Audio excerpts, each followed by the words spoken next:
Bonjour à tous. Je suis Adrien Constant, je suis infirmier en réanimation médicale à l'hôpital Henri Mondor à Créteil.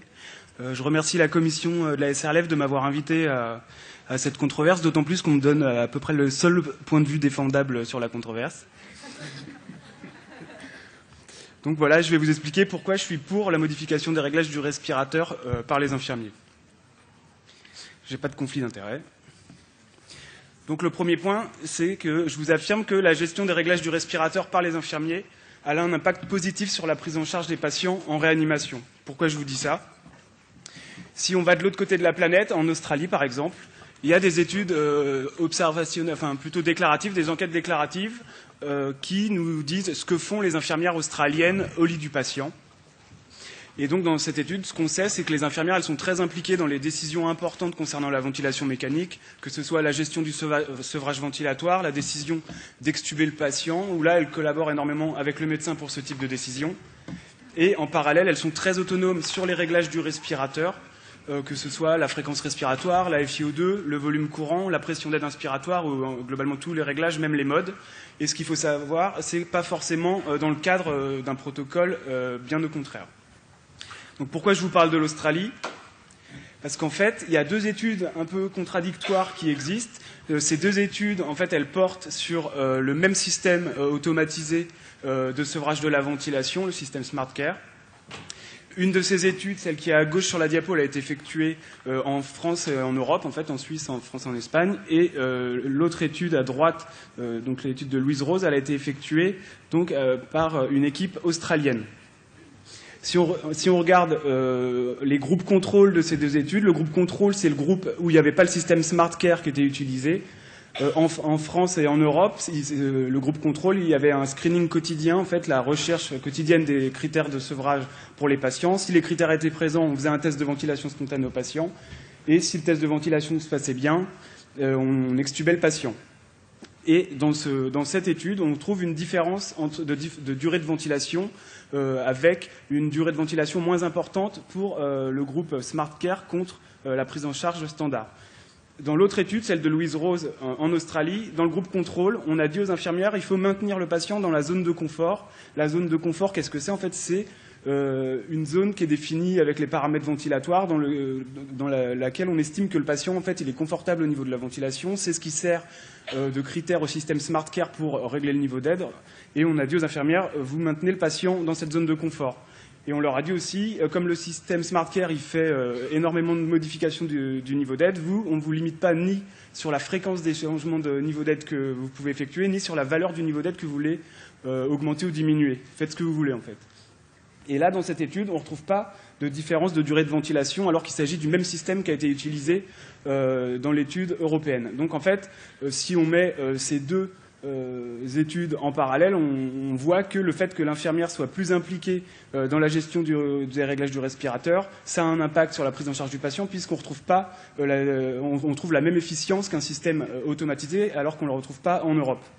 Et juste un détail qui est peut-être finalement important, mais je pense que Aude en parlera, donc je vais pas, je vous le dis juste à titre informatif. En Australie, les infirmières qui ont participé à cette étude, il y avait un patient par infirmière et 70% des infirmières étaient formées à la réanimation dans cette étude, avec une formation spécifique. Donc maintenant, en France, qu'est-ce qui se passe ? Donc en fait, j'ai pas été chercher très loin. J'ai pris la 21e conférence de consensus qui a été éditée notamment par la SRLF sur le sevrage.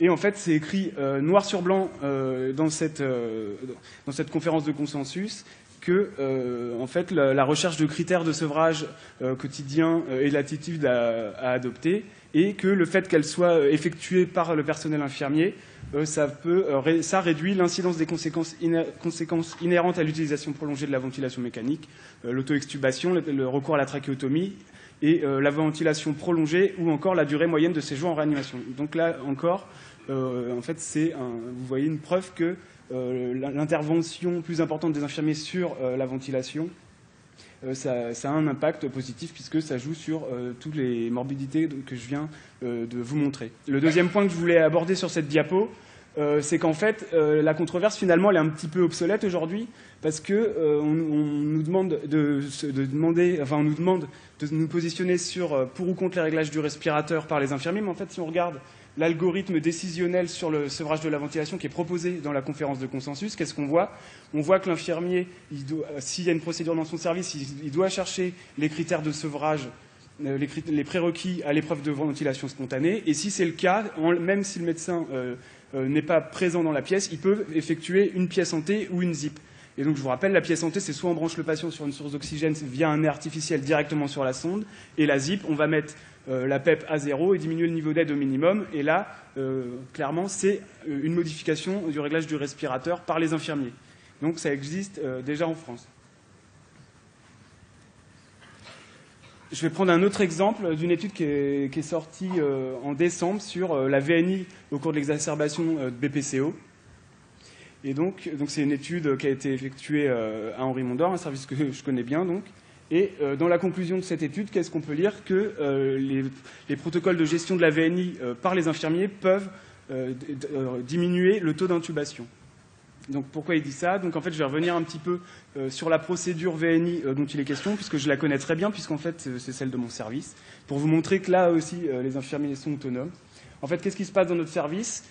On a en fait des réglages standards au branchement de la séance de VNI. Vous voyez, en mode VSAID, on a un niveau d'aide, un niveau de PEP, le trigger, etc. On met toujours les mêmes réglages au branchement. Et ensuite, le médecin il va nous prescrire en VSAID un objectif de volume courant avec un range et un niveau d'aide minimal. Et en fonction de ces objectifs, l'infirmier va pouvoir modifier l'aide et la PEP, la FiO2, comme il le souhaite, de manière à diminuer les fuites et à améliorer au maximum la bonne tolérance du patient. Donc là, c'est simplement pour vous montrer que je ne vous mens pas, que ça, c'est la procédure de mon service que j'ai découpée, et donc qui était décrite dans l'étude d'Arnaud-Thiel et Damien Contou. Et on voit que l'infirmier peut modifier ou augmenter la FiO2, le niveau d'aide et la PEP. Et on a aussi une petite conduite à tenir en cas de fuite et qui revient en fait toujours à revenir sur le niveau d'aide et de PEP pour limiter la présence de fuite au cours de la VNI. Donc c'est super, je vous ai montré le protocole de mon service. Maintenant, son impact. En fait, si Arnaud-Thiel et Damien Contou, dans leur conclusion, ils parlent de leur étude et ils comparent leurs résultats avec celle d'une autre étude sur la VNI. Et qu'est-ce qu'on voit? Que dans l'étude d'Arnaud-Thiel, où les infirmiers modifient les réglages de la VNI via une procédure, on a moins de fuites que dans l'autre étude, 10% versus 27%, une meilleure tolérance, 86% des patients qui déclarent une meilleure tolérance contre 57% dans l'autre étude, et on a même un impact sur le taux d'intubation et le taux de mortalité, ce qui est majeur.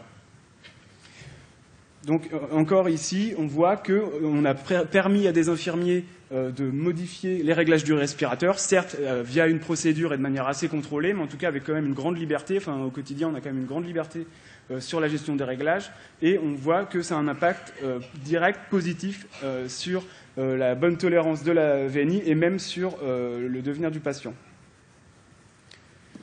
Le deuxième point que je veux soutenir ici, c'est le fait que les réglages du respirateur ont un impact sur le séjour en réanimation, puisqu'en fait, l'intérêt de modifier régulièrement les réglages du respirateur, c'est de les optimiser au maximum pour que le patient tolère mieux la ventilation et qu'on ait un minimum d'effets indésirables liés à la ventilation. La première chose, le premier phénomène qui est bien décrit maintenant, c'est les asynchronies. Les asynchronies, c'est par exemple les efforts inefficaces, le fait que le patient fasse un effort inspiratoire qui n'est pas suivi d'un cycle respiratoire déclenché par le respirateur, ou encore les doubles déclenchements, enfin voilà, quelques différents types d'asynchronies. Arnaud-Thiel, dans cette étude, il a montré que les asynchronies, c'était assez fréquent, puisqu'on les retrouve chez 24% des patients intubés ventilés dans son étude. Donc c'est quand même un quart des patients qui sont exposés aux asynchronies.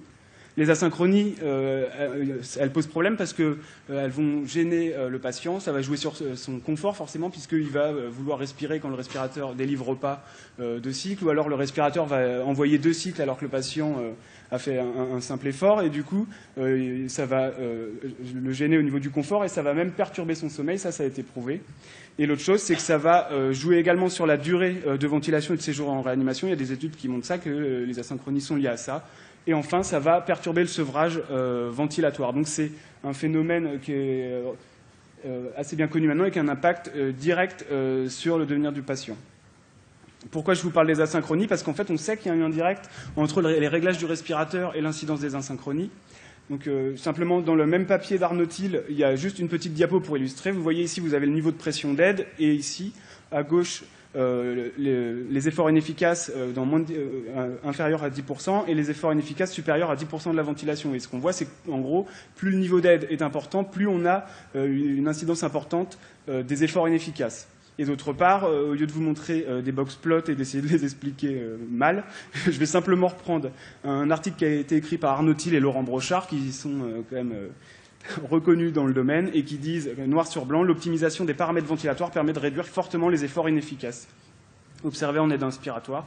Donc on sait que le fait de modifier les réglages du respirateur, enfin plutôt de les optimiser, ça a un impact direct sur ces événements. L'autre événement qu'on peut souligner, c'est la dyspnée, puisque l'équipe d'Alexandre Demoule et Mathieu Schmitt à la Pitié-Salpêtrière, ils sont intéressés à la dyspnée dans leur service. Et qu'est-ce qu'ils ont montré? En fait, ils ont demandé aux patients qui pouvaient communiquer leur sensation de dyspnée. Et qu'est-ce qu'ils montrent? Que la sensation de dyspnée, elle est fréquente. 47% des patients intubés ventilés qui ont pu répondre disent avoir une dyspnée. Cette dyspnée, elle est intense. Elle a été évaluée sur une EVA de 0 à 10. Et en médiane, vous voyez, elle est à 5. Donc c'est quand même une dyspnée importante. Et il y a deux points importants qui montrent encore l'importance des réglages du respirateur. C'est qu'en modifiant les réglages du respirateur, ils ont diminué l'incidence de la dyspnée dans 35% des cas. Et l'autre chose, c'est dans le petit tableau qui est en bas, vous voyez ici la ligne que j'ai surlignée en rouge, la différence avant-après les réglages du respirateur en termes de dyspnée. En gros, la dyspnée elle est diminuée en moyenne de moins 4,6 sur une échelle de 0 à 10. Donc c'est un impact important sur la dyspnée. Donc la question c'est ok, les modifications du respirateur, il faut les optimiser, mais pourquoi les confier aux infirmiers en fait, puisqu'on n'est peut-être pas les mieux placés pour les régler. Donc je vais reprendre un papier qui est sorti l'année dernière. En fait, c'est un édito, en fait, une lettre ouverte qui a été écrite par Amal Joubran. Amal Joubran, c'est une experte reconnue mondialement dans le domaine de la ventilation, et je ne me permettrai pas de remettre sa parole en doute. Et en fait, cette lettre ouverte, elle a été écrite en réaction à un article de Louise Rose. Louise Rose, c'est une infirmière de recherche clinique PhD qui travaille à Toronto et qui avait fait une petite étude observationnelle en Europe pour voir un peu l'implication des infirmiers dans la ventilation. Et donc, Amal Joubran a répondu à son article en expliquant que le rôle premier historique des infirmiers de réanimation, c'était d'être au lit du patient, d'assurer une surveillance rapprochée du patient, ce qui est vrai, et là, je ne la contredis pas. Ce qu'elle dit aussi, c'est que les réglages du respirateur, c'est quand même assez compliqué à gérer, là je suis d'accord, et que du coup, il faut plutôt laisser ça à des cliniciens éclairés, en fait, des gens qui sont capables de gérer ces réglages du respirateur. Ben, moi, je suis complètement d'accord, et puis en plus, je suis un peu intimidé comme elle est experte et je n'oserais pas la contredire, mais en fait, je vais le faire quand même. Et du coup, je suis complètement d'accord avec le fait que les réglages du respirateur, c'est quelque chose qui nécessite un minimum de connaissances et d'expertise. Sauf que quand on regarde ce que font les cliniciens éclairés, j'ai repris cette étude, c'est toujours le système SmartCare versus prise en charge globale. Et en fait, vous voyez ici, les petites colonnes que j'ai surlignées, en fait, cette colonne-là, ça correspond au nombre de modifications du niveau de pression d'aide sur 24 heures. Et en fait, ce qu'on voit, c'est que quand les cliniciens éclairés modifient la pression d'aide sur 24 heures, eh ben, c'est en moyenne une fois, plus ou moins 2, donc en gros 1 à 3 changements de niveau de pression d'aide par 24 heures. Quand on voit l'importance du niveau de pression d'aide sur la fréquence des asynchronies, sur la sensation de dyspnée, et en plus les modifications physiologiques du patient au cours de la journée, si on le met au fauteuil, s'il a mal, s'il se dégrade, etc., on peut se dire que 1 à 3 changements par 24 heures, en fait, c'est très peu. Et si on compare ça au fait que les infirmiers de réanimation, en moyenne, ils font un tour de constante toutes les 2 à 3 heures, ça fait au minimum 8 tours de constante par 24 heures, où on peut éventuellement se demander s'il ne serait pas opportun d'essayer de titrer le niveau d'aide. Je vais un petit peu vous titiller sur la fibre nationale. La France, en fait, finalement, peut-être une quasi-exception européenne ou même occidentale sur le rôle des infirmiers au cours de la ventilation et en fait le rôle des infirmiers en réanimation. Donc j'ai repris le papier de Louise Rose qui a été critiqué par Amal Joubran.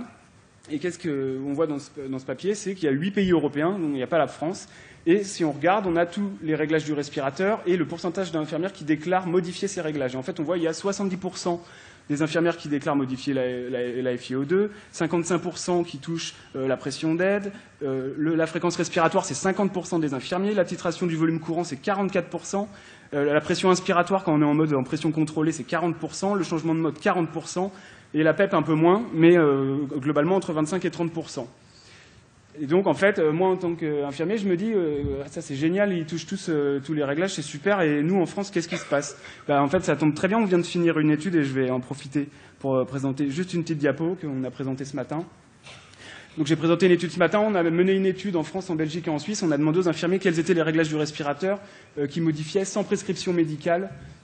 Voilà, vous avez deux graphiques, celui du haut, c'est la modification des réglages au moins une fois par semaine, déclarée au moins une fois par semaine, et en bas, la modification des réglages du respirateur qui sont déclarés comme n'étant jamais modifiés par les infirmiers. Donc là, en fait, simplement, le message, la France est en bleu. Et qu'est-ce qu'on voit? On voit que les infirmiers français, il y a 40% des infirmiers français qui se permettent de titrer la FiO2 des patients.